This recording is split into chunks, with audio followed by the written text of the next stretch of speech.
ختم کر، اس کے بعد اور جو ہے نا پھر جہاں جی چاہے نکاح کرے. قاضی نکاح کو ختم کرتا نا، ویسے نہیں ختم ہوتا، یا وہ خاوند ختم کرے یا عدالت ختم کرے. مولانا بے شمار بہنیں اور بیٹیاں تو صرف اس لیے اپنے مقدمات عدالت کے اندر لے کر نہیں جاتی کہ جگ ہمسائی ہوگی، معاملات بگڑیں گے، خاندانی جو روابط اور رشتے ناتے ہیں یہ بہت خراب ہوں گے، تو آج کرتے کرتے تو 10 سال گزر جاتے ہیں. طاہر میاں جو اپنی جان پر ظلم کرتی ہیں، اس طرح بیچاری شرم سے بیٹھی رہتی ہیں، وہ جانے اور ان کا کام جانے. ورنہ جب وہ محسوس کر رہی ہیں کہ میں جہنم میں ہوں تو چاہیے کہ وہ کیا اس میں حق بات ہے درخواست دیں. اور اب تو آسان کر دیا معاملہ، اتنا زیادہ نہیں، عورتیں وہاں جج لگا دی ہیں اور وہ بس 1-2 پیشیں قصہ ختم کر دی، سنتے ہی نہیں آیا لڑکا ٹھیک ہے نکاح ختم کر دی. جزاکم اللہ خیر. ہمارے بھائی محمد اقبال صاحب یہاں تشریف فرما ہے، آپ کے بڑے چاہنے والے ہیں. ان کی طرف سے ایک سوال ہمیں موصول ہوا ہے کہ بعض اوقات سرکاری اداروں کی طرف سے ہمارے اوپر زیادتی ہو رہی، اور اس کی مثال انہوں نے دی ہے کہ میرا ٹیلی فون کا بل 6-7 ہزار روپے آیا، جبکہ حقیقت یہ ہے کہ میں نے 1000-2000 روپے استعمال کیا ہوگا، جبکہ بعد میں نے دیکھا کہ راستے سے تار بھی چھیلی ہوئی ہے، وہاں سے کوئی کالیں کرتا تھا. اب میں اپنا بل ادا کرنا چاہتا ہوں، لیکن میں یہ سمجھتا ہوں کہ میرے ساتھ زیادتی ہوئی ہے. کیا زکوٰۃ فنڈ سے جو اضافی بل میں سمجھتا ہوں اس کی ادائیگی ہو سکتی؟ نہیں، یہ تو پھر آپ نے زکوٰۃ دی نہیں، وہ تو اپنے گھر ہی رکھ لی نا، زکوٰۃ سے تو نہیں یہ ہو سکتا. ویسے وہ لوگ جو ہے نا ان کو اگر راضی کر لیا جائے محکمے والوں کو کہ بھائی میرے ساتھ یہ ظلم ہوا تو وہ کچھ رعایت کر دیں، الگ بات ہے. یہ زکوٰۃ سے ادائیگی تو پھر زکوٰۃ کسی کو بھی نہیں دی، آپ نے خود ہی برت لی. جی نہیں مولانا، بات تو آپ کی بالکل صحیح ہے. اگر محکمہ تو کچھ سمجھوتا کر لیتا ہے تو پھر تو آسان معاملہ ہے، پھر تو یہاں تک بات جائے گی نہیں کہ اپنی جیب کی طرف جائے یا زکوٰۃ کی طرف جائے. جب محکمہ کوئی بات سنتا ہی نہیں ہے، یہ بات کہتا ہے کہ کمپیوٹرائز سسٹم ہے، ہماری طرف سے کوئی غلطی نہیں، آپ نے کالیں کی ہوں گی یا آپ کے گھر والوں نے کی ہوں گی. اب یہ 8-10 ہزار روپے کا بل وہ شریف آدمی کس طریقے سے اپنی جیب سے ادا؟ اس میں جو بات کہی نا ایک بات سے بات میری جو ہے. السلام علیکم. ہلو، السلام علیکم. وعلیکم السلام. نظر بول رہا ہوں جی، نظر محی الدین. نظر محی الدین کہاں سے بات کر رہے ہیں؟ نظر صاحب خیریت سے ہیں؟ آپ کا نیاز مند ہوں، ان کو سلام کرنا ہے. وعلیکم السلام ورحمۃ اللہ. نظر صاحب آپ کا کیا حال ہے؟ اب تو کبھی ملے ہی نہیں، آپ کیا حالت ہے آپ کی؟ ٹھیک ٹھاک ہے جی، ذرا تکلیف رہتی تھی اس لیے دیر ہو گئی گفتگو میں. اور میں نے تو ایک دن گھر میں بھی کیا ٹیلی فون تو وہ کہنے لگے کہ عمرے پر گئے ہوئے ہیں. عمرے پر تو اشرف صاحب کا کیا حال ہے؟ وہ بھی آپ کے ساتھ؟ ہاں، اشرف صاحب بھی ٹھیک ہے، ان کا ٹیلی فون آیا تھا، لیکن حافظ صاحب سے بہت عرصہ ہوا بات نہیں. حافظ صاحب تو بیچارے حافظ سلیمان صاحب وہ تو گھر پر ہی رہتے ہیں. نہیں ہاں جی، ان سے بات نہیں، بات بھی صاحب سے ہوئی ہے. ہاں، بڑی خوشی. میرا سلام ضرور تھا مولانا صاحب سے. میں نے سن لیا. وعلیکم السلام ورحمۃ اللہ وبرکاتہ. کبھی نکالے نا وقت آ کر وہ سوالات پوچھنے، پھر میں حاضر ہوں گا یا اسی پر ٹالوں گا بات. جیسے جی چاہے یا کر لیں یا ملیں تو پھر تو بہت ہی خوشی ہوگی نا. ہم نے دیرینا کا ملنا بھی بہت ہے. اچھا، اللہ خوش رکھے، خیر سے رکھے. جی مولانا. پروفیسر کے ریٹائر ہیں، بہت ساتھی ہیں.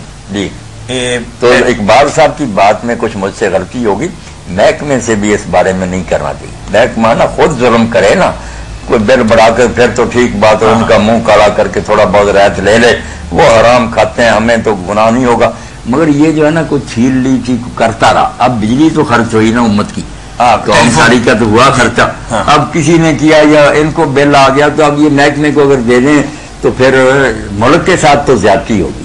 اس میں اس کے ساتھ بھی نہیں کرنا چاہیے. بل دے دیں، باقی اس ظالم کو تلاش کریں نا جنہوں نے یہ چھیلا. اور جو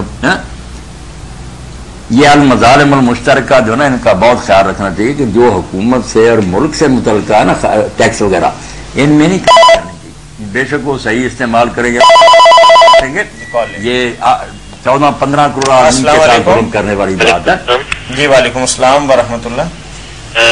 ایک مسئلہ پوچھنا تھا آپ سے. جی فرمائیے. اگر روزے کی حالت میں مجتہد نہیں کر لی جائے تو روزہ ٹوٹ جاتا ہے؟ ہاں تو روزہ پھر میرے بھائی کیسے رہ گیا جب اس نے سب کچھ اپنا شوق پورا کر لیا، خواہش ہی پوری کر لی، پانی نکل گیا ہاتھ سے، اس نے یہ کام کیا. تب اس کے بعد میرے بھائی روزے کا تو کوئی سوال نہیں، روزہ تو برباد ہو گیا. تو اب توبہ کس طرح کی جائے؟ ہاں توبہ کی کرے، اللہ سے معافی مانگے، چپ رہے، یہ بات کسی کو نہ بتائے، اور اس کی بجائے بعد میں ایک روزہ رکھ لے. ایک ہی روزہ کفارہ نہیں، مگر کام اس نے بہت غلط کیا، قضا دے گا. قضا دے. اچھا اللہ معاف فرمائے، اللہ خیر کرے. اچھا، خدا حافظ. ہاں کیسی کیسی عادتوں میں لوگ پھنس گئے. نہیں، اس میں پھر وہ ابھی تھوڑا سی خلش باقی ہے کہ وہ ظاہر ہے کہ مسالے مشترکہ تو ہیں.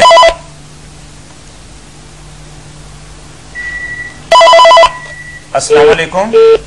حکومت کو تو نقصان نہیں پہنچانا، لیکن بندے کی اپنی جیب بھی اس بات کی اجازت نہیں دیتی کہ جائز طریقے سے کمائے ہوئے پیسے اس طریقے سے 8-10 ہزار روپے دے دے. ظلم تو ہوا نا ان پر بھی. ہاں وہ بات پوچھ رہے ہیں، تو کیا ہے اس کمی کو وہ تو اب ایسے چور بھی نہیں مل رہا. صحابت جیسے چور اور ڈاکو ہمارا چھین کر لے جاتے ہیں. اب ہم بہانہ بنا کر زکات یا حکومت کے واجبات نہ دیں. چور ڈاکو کا ظلم تو الگ ہے، اس سے بچاؤ کے لیے جو کریں، مگر وہ ہمارے لیے یہ دعا تو نہیں فراہم کرتا کہ اللہ کے حق بھی ہڑپ کر دیں، حکومت کے بھی کر. چوروں ڈاکوؤں سے نمٹنا یہ الگ مسئلہ ہے، مگر جو ہے نا چیزیں زکات اللہ نے مقرر کی ہے، جو یہ بجلی کا خرچہ ہوا اس کا انہوں نے دینا. آپ کے ہی ہوا ٹیلی فون وغیرہ سے، بجلی سے. آپ نے بہت خوبصورت مثال دی کہ یہی سمجھے کہ آپ کا مال چور ہو گیا، 2 کروڑ میں سے 10 لاکھ میں سے کچھ پیسے آپ کے نکل گئے، چوری ہو گئے. اب چوری ہونے کی بنا پر آپ زکات تو نہیں روک سکتے، نہیں اور نہ ہی اپنی چوری کو زکات کے پیسوں سے پورا کر سکتے. یہ مثال جو اللہ کی توفیق سے میں نے دی، اب تو مسئلے میں کوئی اب نہیں الجھاؤ ہے، اب خلج. جزاکم اللہ خیر. السلام علیکم. جی السلام علیکم. جی السلام علیکم. چلے جاتے. ہلو جی بھائی بولیے. السلام علیکم. جی وعلیکم السلام ورحمۃ اللہ. میں مولانا صاحب سے یہ پوچھنا چاہتا ہوں جی جی کہ عقیقہ جو کیا جاتا ہے، جی جی عقیقے کے لیے، ہیلو جی جی ہیلو، بولتے جائیے، آواز آپ کی پہنچ رہی ہے. آپ بات عقیقہ کریں. جو ہوتا ہے اس کا گوشت کی تقسیم کس طرح سے کرنی چاہیے؟ اس کے گوشت کی تقسیم بالکل قربانی کی طرح ہے میرے بھائی. خود بھی کھائیں، دوستوں عزیزوں کو بھی دیں، اور مسکین اور غریب لوگوں کو بھی دیں.